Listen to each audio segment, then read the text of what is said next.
Sim. Hermenêutica como ciência da interpretação.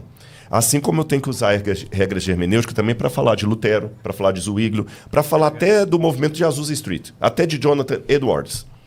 Porque aquele autor, ele está dialogando com o tempo, ele está usando linguagens daquele tempo, etc, etc. A linguagem de Ellen White é muito pesada realmente para falar das outras igrejas. Ela chama de igrejas caídas, filhos de Babilônia, blá, blá, blá. Só que quando você vai pegar, você nota 3 coisas em Ellen White. Em primeiro lugar, a linguagem pesada dela você encontra em toda a cristandade da época. Ele mesmo está dando um exemplo aqui. Se eu pegar a maneira, porque isso que é fora de contexto, que eu acho que alguns usam às vezes do Adventismo, que é o que Ellen White fala. Você está recebendo o Rodrigo Silva? Que alguém até me chamou de cafetão do Adventismo, você sabe quem? Né? Que eu acho que, para quem tá, não é um termo muito polido para se falar. Eu sou cafetão do Adventismo. Olha, veja, eu imagino um cristão falando isso. Mas tá bom, vamos lá. Ele está falando, pega Ellen White, ela fala que as igrejas são filhas de Babilônia, são caídas e tudo e mais. Ela fala mesmo. Aí fala mesmo. Aí a regra fica simples, igual você colocou. Vem cá, por que você quer que eu te reconheça como irmão, sendo que o Adventista oficialmente não reconhece? Só que quando eu pego Ellen White dentro do seu termo, agora eu estou falando hermeneuticamente de Ellen White, não apenas pegando o texto isolado e jogando, eu vejo que Ellen White está usando uma linguagem pesada que era comum dessa época. Se eu pegar também os textos dessa época da briga dele, dos luteranos falando dos calvinistas, ou etc., ou o contrário, eu vou falar também assim, olha, tá vendo? Olha o que a igreja luterana fala de vocês, calvinistas. Você tá pastor X da igreja presbiteriana e pastor Y, quer saber o que ele fala? Ele não conta isso para você. Segunda coisa que eu tenho que ver em relação a Ellen White, como ela vai modificando os tons que ela usa na linguagem dela ao longo da época. Você tem uma Ellen White de 1927, que é 1827, quando ela nasce, e aí ela tem a primeira visão dela, questão de 1843, 44 ali, o Miller e tudo mais, até a organização da Igreja Adventista em 1963. Você vê uma Ellen White muito agressiva para falar assim, não temos que perder tempo, Jesus está voltando, temos que pregar o evangelho, não vamos perder tempo com escola, não vamos perder tempo com nada, não vamos comprar nada. Até contra a organização da igreja. De 1863, quando eles veem que a igreja Jesus não voltou, aquela coisa toda e tal, e que a gente pode ser que fiquemos mais tempo na Terra, e ficamos que estamos aqui até hoje, até 1888, você já vê uma Ellen White que ela muda o tom nos escritos dela. E tem uma meia-culpa que eu vou falar dos Adventistas, vou falar qual é. Chama-se compilações. Que às vezes pegam compilações de um texto que ela escreveu em 1800 e bolinha, com 1900 e coisa. O César falando uma coisa num programa e um pedaço aqui hoje, eu recortando, então, eu posso criar uma artificialidade. Você está falando que a Ellen White mudou a opinião dela, né? Não. Porque ela não mudou, eu acho. Não, veja bem. Algumas coisas ela mudou de opinião. Algumas coisas ela mudou. E eu vou dar registros para você. Vou dar fontes. Minto. Não vou dar fontes, porque eu não tenho as fontes assim, capítulo tal, pai. Então eu vou fazer. Vou pedir a licença só de citar Ellen White sem dar a fonte aqui, mas eu posso dar depois em particular, se você quiser. Não é que ela mudou, não é que ela mudou de opinião, mas a forma como colocar a coisa, ela viu que não era bem daquele jeito. E eu vou até chegar numa coisa que vai surpreender vocês. Nessa fase aí, ela fala que a igreja está atrasada. Temos que construir colégios, temos que construir, mandar missionários para além mar e tudo mais. Em 1888, tem uma crise tremenda na igreja adventista, que quando veio a pregação da justificação pela fé. 1888. Crise de Minneapolis. E Ellen White ficou ao lado de quem estava defendendo a justificação pela fé, que era o Wagner Jones. Mas a maneira como eles estavam apresentando era uma maneira tão radical, tão desrespeitosa com os mais velhos, que ela em público falou com eles, olha, vocês estão certos biblicamente, mas estão errados na maneira de apresentar a Bíblia. E Ellen White começa a sistematizar uma coisa ali, que é como deveria ser a defesa de uma verdade cristã. E eu vou dar 2 exemplos que aconteceram nessa época. Nesse decênio agora de 1988 até 1900 e pouquinho. Primeiro, o Butler, que era o presidente da Conferência Geral, queria debater com esses dois sobre justificação pela fé. E tinha um problema que era a lei em Gálatas. Aí o Butler tinha uma posição que ele lembrou que foi algo que Ellen White tinha escrito uma carta para ele. E ele queria dar essa cartada de Ellen White. Aí ele falou, irmão White, eu perdi a sua carta. A senhora podia me mandar uma cópia, porque eu quero usar o seu argumento para fritar aqueles dois lá. Ela respondeu para o Butler assim, foi providencial de Deus que você tenha perdido a minha carta. Porque os escritos da irmã White, ela falava de si mesma na terceira pessoa, não devem ser usados jamais para decidir questões teológicas. Deixe que a Bíblia, e tão somente a Bíblia, fale. Eu estou dando um exemplo, mas ele não é o único. Eu podia ficar até 2 horas da tarde. Isso é bom. Eu tenho as forças de tudo isso. Deixa a Bíblia falar. Eu podia dar outros exemplos. Esse exemplo não é um filho único no deserto. Tá certo? Quero só que saiba que é um exemplo de outros. Deixa a Bíblia falar. Que a Bíblia tão somente fale. Não são os meus escritos. E ela não levantou a bandeira da justificação pela fé ao lado deles publicamente porque ela queria que o pessoal chegasse à conclusão a partir de um estudo da Bíblia e não a partir, a senhora White disse. Quando chegou na virada do século, do século XVIII, não, perdão, 19 para 20, aí tem a crise do ômega, que é quando Kellogg, lá em Battle Creek, começa a pregar panteísmo na igreja, uma série de coisas e tudo mais, foi uma grande crise. Ela chegou a suspeitar, ela falou assim que talvez Deus iria chamar um outro povo que não os adventistas. E ela fala que ela sofreu pelo nosso povo. E aí eu quero abrir um parênteses para colocar uma outra coisa. Você não respondeu a minha pergunta. A minha pergunta foi assim, ó. Qual é a posição da Igreja Adventista hoje sobre as demais igrejas? Eu vou te dar, porque eu queria primeiro historiar a Ellen White, mas eu não fugi dela não, eu tô com isso. Se eu for muito prolixo, pode cortar. Não, tudo bem. Eu vou chegar nela. Aí, nessa época, 2 coisas importantes. A Sor White falou, ela pediu o grande conflito de volta, que já estavam gastos os tipos da época. Falou assim, a gente tem que reescrever essa linguagem, está muito pesada. Não é dessa forma que vamos atacar as pessoas e tudo mais e tal. Papistas tinha uma maneira muito dura para falar do papado. Tanto é que hoje existem alguns movimentos dissidentes do adventismo que nos acusam de adulterar o livro de Ellen White, porque falam que o grande conflito original foi o antes da revisão, aí, que é o grande conflito pesado, que a gente está amaciando a linguagem para os católicos, a gente está sendo acusado disso. Então, mas essa Ellen White que você está falando parece não ser conhecida do próprio adventismo. Não, eu concordo. Aqui, os meus irmãos adventistas que estão assistindo, eles têm que aprender isso. Veja bem, eu creio, não vou vergonhar no seu evangelho de falar isso aqui, no seu programa, já falei isso no privado para você. Não, fique em paz. Não, e a gente conversa muito numa boa. Para mim, Ellen White recebeu o dom de profecia. Eu posso depois dissertar o porquê disso. Mas só para não fugir do assunto, deixar bem claro, eu sou adventista do 7º dia, eu creio que ela recebeu o dom de profecia. Eu só estou apresentando uma Ellen White histórica que eu admito para você. Tanto dentro de alguns fóruns adventistas, quanto no mundo exterior, não é a Ellen White que é apresentada. É uma Ellen White meio louca, maluca e tudo mais. Mas quando você faz uma hermenêutica dos escritos dela, você, peraí, não é bem assim. Até para os adventistas. E aqui tem uma coisa importante que eu quero dizer.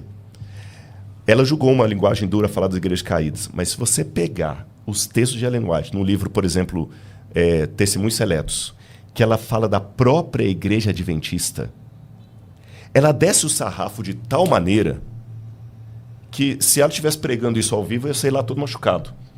Tanto é que tem um movimento chamado Adventistas da Reforma, que começou em 1914, e os Adventistas da Reforma usam os textos de Ellen White para falar que a igreja adventista é uma igreja caída. É isso mesmo.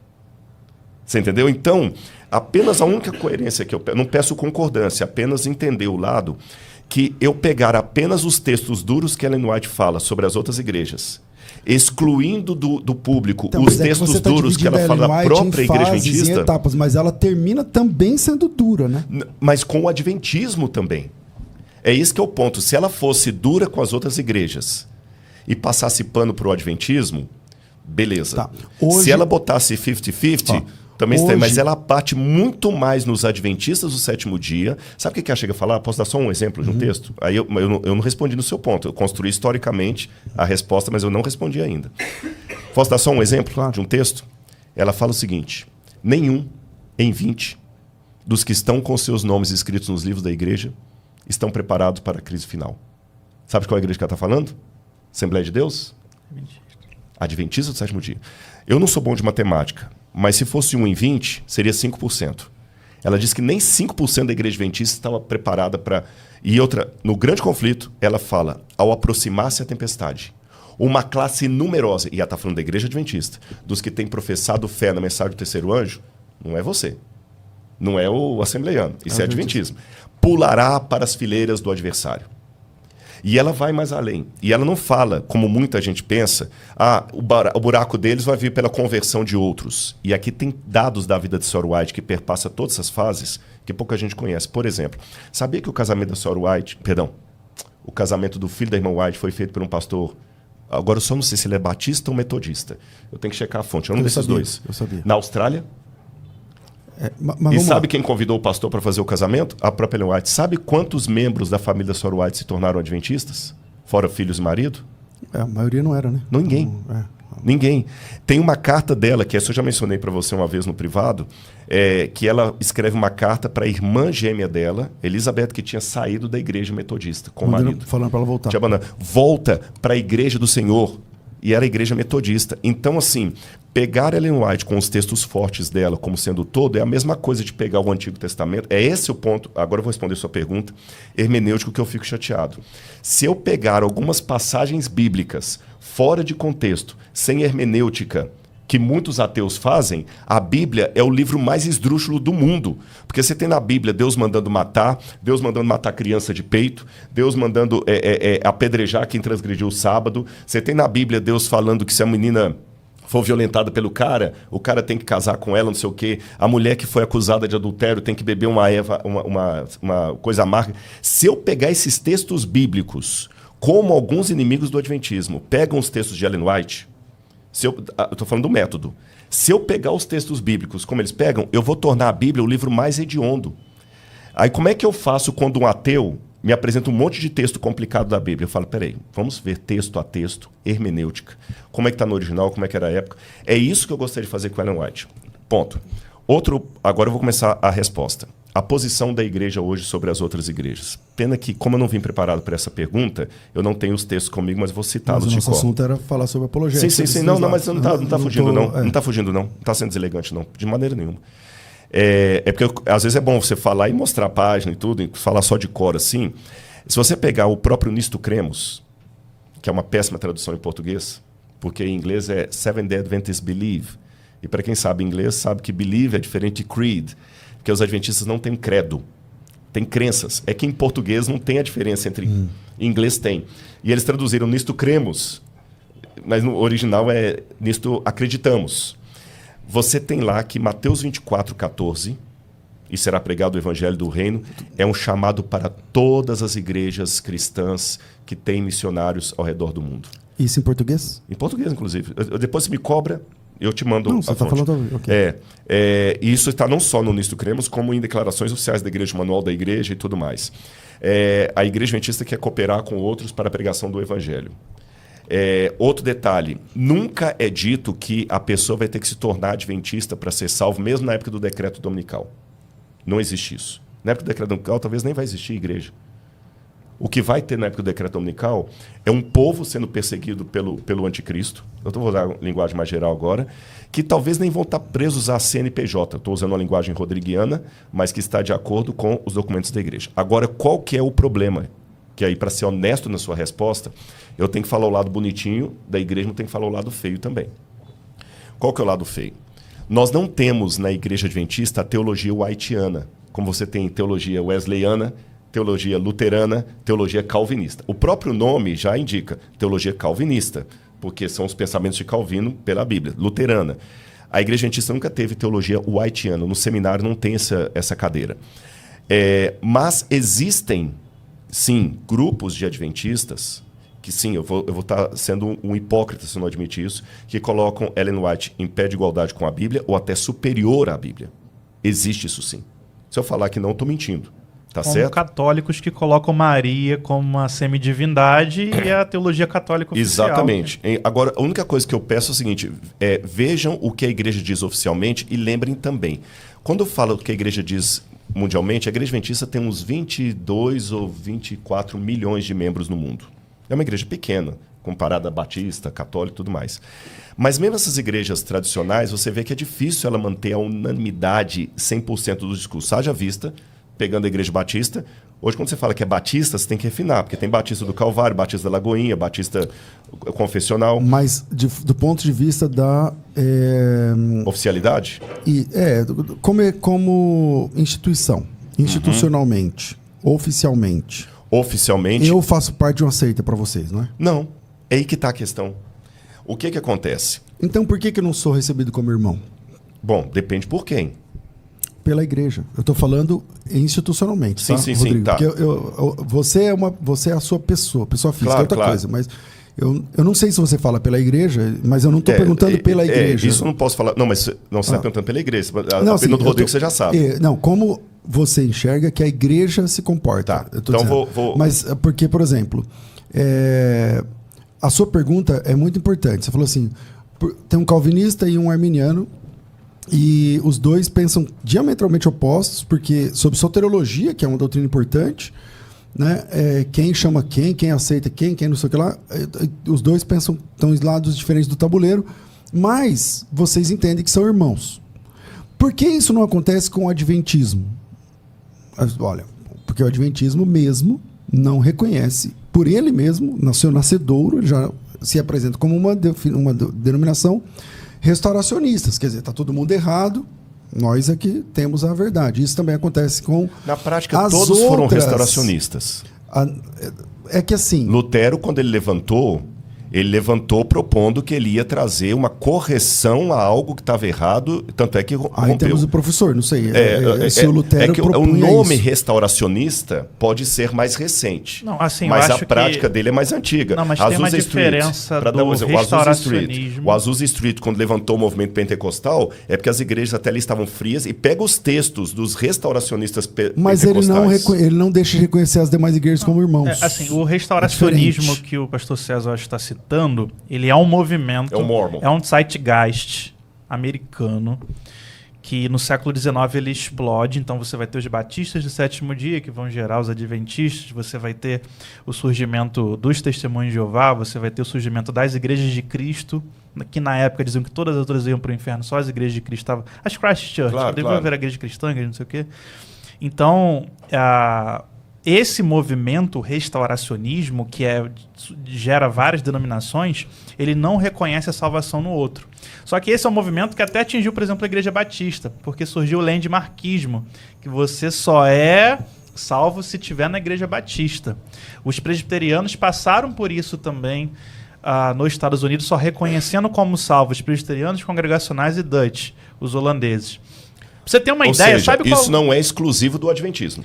E só um detalhe, porque eu quero acentuar assim, o nome pode ser mais recente, mas a prática não diz que é mais antigo. Você, ao historiar, e fez muito bem a discussão de presbiterianos e luteranos lá atrás, você usou a expressão, uns diziam, quem não crê nisso, vai para o inferno. Isso, para mim, pode não... É como se, assim, o nome Trindade não está na Bíblia. Mas a doutrina da Trindade está na Bíblia. O nome restauracionismo, em termos históricos, eu concordo com você, que é um movimento americano, moderno, século tal.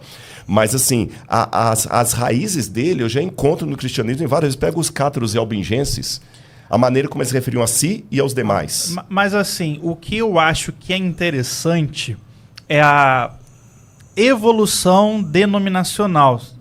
Posso falar? Ou estou falando demais? Não, eu falei assim porque eu gostei disso. Mano, porque o que acontece? De Darwin, viu, sabe gente? Qual foi o primeiro encontro ecumênico brasileiro? Primeira conferência ecumênica do Brasil. Quando? Foi quando um metodista e um presbiteriano subiram no púlpito, no Nordeste, na década de 60. Foi chamado de conferência ecumênica. Porque aqui no Brasil, presbiterianos não achavam que os metodistas iam ser salvos, e nem os batistas achavam que os outros iam ser salvos, e todos eles também detestavam os pentecostais, e adventista desculpa, nem deveria existir. Eu vou deixar você concluir o seu pensamento, mas só ele está tornando mais claro a minha resposta do que eu. Eu não estou negando que a igreja adventista tinha esse comportamento, eu só estou colocando que ela não era única, isso era praticamente todo mundo. E todo mundo era exclusivista. E botam que eram só os adventistas. Desculpa, é que eu quero que você termine. Eu não estou dizendo que é só os adventistas. Não, você não. É porque eu estou respondendo... Você, eu já conheço o seu pensamento. Isso. Mas tem muita gente que me bate e vem, às vezes, até em diálogos com você, e fala o seguinte, os adventistas e os demais. O máximo que eles acreditam são os mormons, os testemunhos de Jeová, e põe os adventistas e os demais. E ele está trazendo uma verdade histórica aqui, que esse erro adventista de exclusivismo era de todo mundo. Então, se eu for bater no adventismo, eu vou bater em todo esse grupo que ele está falando. Que eu concordo com essa leitura. O que eu estou falando também é bom para o debate, porque, assim, historicamente, se a gente for pegar a Reforma Protestante, a gente chama tudo de protestantismo. Mas eles não se reconheciam, eles chamavam de religiões. Então, se você é reformado, você é da verdadeira religião cristã. Se você é católico, se você é luterano, se você é menonita, enfim... se você é anglicano, é outra religião ainda. Quando vem os Estados Unidos e vem imigrantes de todas essas denominações e vão juntos e começam a construir a nação, vai haver alguns eventos chamados Great Awakenings, grandes despertamentos, em que você vai ver um pastor de uma igreja fazendo um grande avivamento. Jonathan Edwards. Aquele metodista que eu sempre esqueço o nome. Oh my God. Não, o fundador do... O Murray? Não, o grande nome do metodismo americano. Esqueci agora. Mas, enfim. Você vai ter um pastor congregacional pregando na... Não. Você vai ter um pastor congregacional pregando na Batista, um pastor batista pregando na Metodista, um pastor metodista evangelizando o presbiteriano. E aí, pela primeira vez, você vai ter uma experiência de protestantes, que a gente hoje chama tudo de irmão, né? Um reconhecendo no outro que existe Deus ali. Então, isso é um fenômeno que acontece nos Estados Unidos a partir do século XVIII e XIX. Depois a gente vai ter, no século XIX, o surgimento das juntas de missões, que você tem muito mundo para evangelizar, pouco recurso. Aí se junta. E aí, quando tá lá no campo, meu amigo, missionário, na China, na Índia, não tem denominação, você vai precisar de cada um. Então, você vai ter outro encontro, alteridade. Congregacionais, com presbiterianos, com batistas, com metodistas. Então, todas as denominações cristãs, elas seguem um exclusivismo e todas elas vão se excomungar até determinado momento que você tem uma evolução. Não, realmente... E aí eu vou citar uma experiência pessoal minha. Na Igreja Batista, a gente cresceu entendendo que adventista era seita e era heresia. Mas toda vez que o quarteto cantava... Arautos do Rei. Cantava Arautos do Rei. Toda vez que o coral cantava a Prisma. E aí veio a década de 2000, veio Leonardo Gonçalves, veio Raiz Coral. Aí daqui a pouco você tinha todas as igrejas batistas e outras igrejas tradicionais cantando músicas adventistas. E aí depois veio o Rodrigo Silva. Cantando também música. Pregando, ensinando todo mundo. Não, Rodrigo Silva, Novo Tempo. Então, adventista era aceita, mas quando começaram a entrar em contato com a música, com a cristocentrismo da teologia musical, da volta de Jesus, depois o Rodrigo Silva como um apologeta cristão, e às vezes até outros pastores da Adventismo Novo Tempo, essas barreiras foram caindo na vivência. Então, mas vamos lá. E eu acredito, eu vejo que eu tenho amigos, pastores adventistas, o mesmo. Eles ouvem o Hernando Dias Lopes, eles assistem seu programa, eles consideram a gente como irmãos, eles às vezes até estudam em instituições não adventistas. Então acho que tem dois movimentos. Então, aí não é comigo, vocês são especialistas. Dois movimentos dentro da igreja adventista, basicamente. O que é o fechadão, que todo mundo vai para o inferno se não guardar o sábado. Tô sendo pejorativo. É que assim, você está equivocado nessa conclusão. Análise, beleza, mas... E o adventista que não. Os protestantes são meus irmãos. Eu sigo assim com o sólido da reforma. O adventista profissional, o adventista mesmo. Sim. Ele nunca vai abrir mão do sábado. Ele nunca vai abrir mão do sábado. Não é abrir mão do sábado, mas reconhecer a salvação nas outras igrejas protestantes. Sem o sábado não dá. Então, essa questão... Sabe que a Ellen White fala que o sábado e o domingo não são divisor... Estou parafraseando, posso trazer o texto também. De quem está com Deus ou não, até que o decreto seja até lá na frente. Então vamos lá. O que é a marca? O que é o selo de Deus? O selo de Deus? Tá bom. O selo de Deus da Igreja Adventista é o sábado. Vai dizer que é o Espírito Santo. Qual que é a marca da besta? A marca da besta vai ser a guarda do domingo, imposta. Então, mas não somente cai por terra isso que você acabou de falar. Não, sabe por que não cai? Pelo seguinte. No Apocalipse deixa bem claro o seguinte. Quando a besta surgir, vai ser colocada uma marca na testa e uma marca... na mão direita. Na mão direita. Nós temos que entender o Apocalipse como... Mostra o texto. Não, o assim, eco do Antigo Testamento. O que está mostrando ali? Uma contraposição à lei de Deus. A minha abordagem não foi nem discutir o assunto, mas claro. Tipo assim, quando você diz assim, não, a Ellen White falou que nem o sábado nem o domingo, mas espera aí. Para o adventista, o adventista, quando eu brinquei aqui falando, o adventista profissional, ele não vai abrir mão do sábado nunca. Então, não é fato.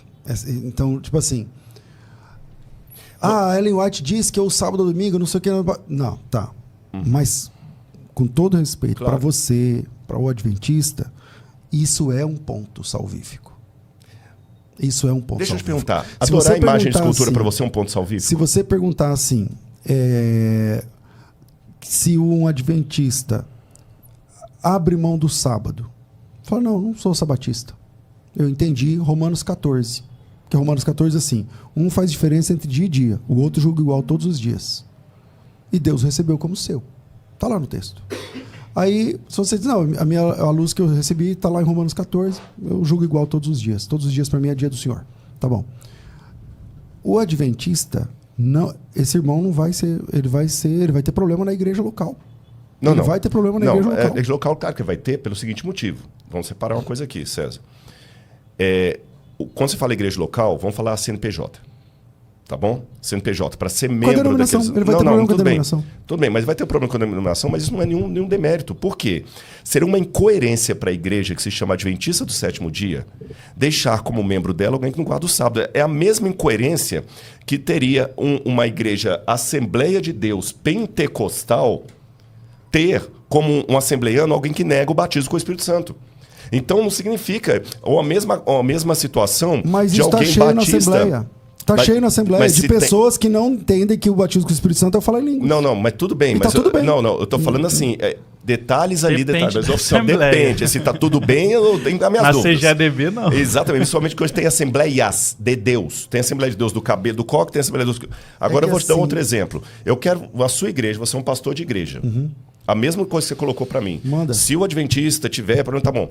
Agora eu vou, na sua igreja, um irmão da igreja lá, cooperador, não sei quais os nomes que vocês usam, e ele falou o seguinte, olha, eu senti, na minha interpretação, que eu posso fazer a oração da Ave Maria na minha casa.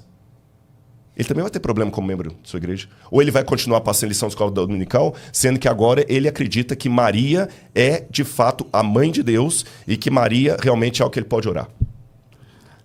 E se ele decidir agora fumar? Vamos lá. Ele também vai ter problemas. Então, veja bem, vamos separar duas coisas aqui. Porque senão fica confuso na cabeça de quem está nos ouvindo. Terminar a pergunta, tá. Nós temos que separar o que são as regras de uma denominação. Por isso que eu estou insistindo no nome CNPJ, para você ser membro daquela denominação, e o que são requisitos para a salvação. Não é a mesma coisa. Por exemplo, para eu ser da igreja presbiteriana, está lá no credo da igreja presbiteriana, está no credo. Eu tenho no meu computador ali para mostrar. Que você tem que ser obediente a tudo que o presbitério dizer da igreja e tudo mais, você tem que... Então, se eu sou membro de uma igreja conservadora que não aceita bateria, ou que não, sei lá, qualquer coisa, ou que não aceita que mulher use calça comprida, ou que não aceita que mulher corte cabelo. São os usos e costumes daquela igreja. Para eu ser membro daquela igreja e coerente com o que aquela igreja apresenta, eu tenho que aceitar subscrever aquilo ali. Agora, isso não significa que a outra que está noutra igreja que corta cabelo vai para o inferno. Então, mas tem uma diferença. Okay, uma coisa que você está falando, com todo... Você sabe o carinho que eu tenho por você. Eu tenho, e aqui a exaltação não é nada pessoal. Eu sei. Então, você até apanha por ser meu... Eu sei disso. Então, uma coisa é isso que você está falando, e é muito legal. Outra coisa é a vida real na prática. Tá, vamos lá. Então, na vida real na prática, para ser batizado na igreja adventista, você tem que assumir que a Ellen White é o espírito de profecia. Está escrito na ficha do batismo. Depois eu respondo isso aí.